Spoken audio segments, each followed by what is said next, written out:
ప్రకాశం జిల్లాలో అర్ధరాత్రి Telangana RTC bus ప్రమాదానికి గురైంది. తిరుపతి నుంచి కోదాడ వెళ్తుండగా సూరారెడ్డిపాలెం వద్ద హైవేపై బస్సులో అకస్మాత్తుగా మంటలు చెలరేగాయి.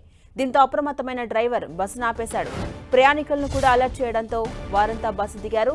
చూస్తుండగానే బస్సు మొత్తం దగ్ధమైంది. ఆ సమయంలో బస్సులో 23 మంది ప్రయాణిస్తున్నారు. ఈ ప్రమాదానికి షార్ట్ సర్క్యూటే కారణమని అనుమానిస్తున్నారు.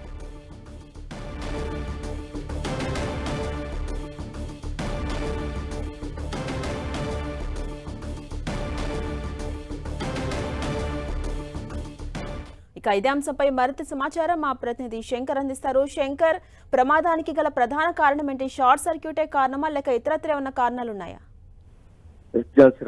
తిరుపతి నుంచి కోదాడకు ప్రయాణిస్తున్నటువంటి తెలంగాణ సంబంధించిన ఆర్టీసీ బస్ అనేది టంగుటూరు మండలము సూరారెడ్డిపాలెం వద్దకు చేరుకున్న తర్వాత బస్సులో ఉన్నటువంటి ఇంజిన్ లో షార్ట్ సర్క్యూట్ రావడం జరిగింది. అయితే అక్కడ డ్రైవర్ అప్రమత్తం కావడం జరిగింది. షార్ట్ సర్క్యూట్ సంబంధించిన ఆ పొగలనేవి స్మెల్ రావడంతో అనుమానించినటువంటి డ్రైవర్ అక్కడే బస్సును నిలుపుదల చేశాడు. నిలుపుదల చేసి ఆ ఇంజిన్ లో వస్తున్నటువంటి ఆ పొగలను చూసిన తర్వాత ఒక్కసారిగా ఆ పొగలు కూడా రవ్వలు రాసుకొని ఒక్కసారిగా మంటలు కూడా చెలరేగడం జరిగింది.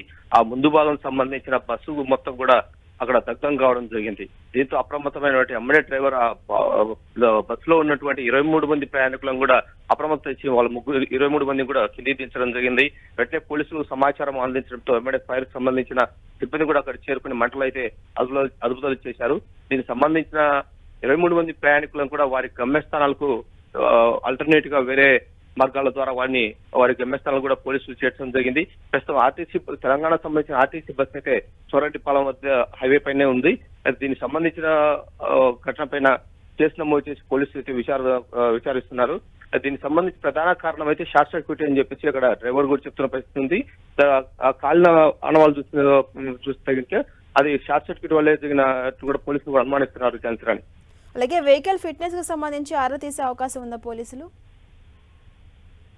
ఈ ప్రస్తుతం ఆర్టీసీ బస్ ప్రస్తుతం అక్కడే ఉంది. ఎందుకంటే తెలంగాణ సంబంధించింది కాబట్టి దీన్ని ఒంగోలు ఏపీఆర్టీసీ సంబంధించిన షెడ్యూల్ పంపాలా లేకపోతే దీన్ని తెలంగాణ ఏ విధంగా పంపాలని చెప్పేసి వాళ్ళైతే పోలీసులు ఆలోచిస్తున్నారు. దీన్ని తదుపరి వీరు దీన్ని ఏ విధంగా నిర్ణయం తీసుకుంటారనేది వేచి చూడాల్సిన అవసరం అయితే ఉంది. Right, thank you Shankar.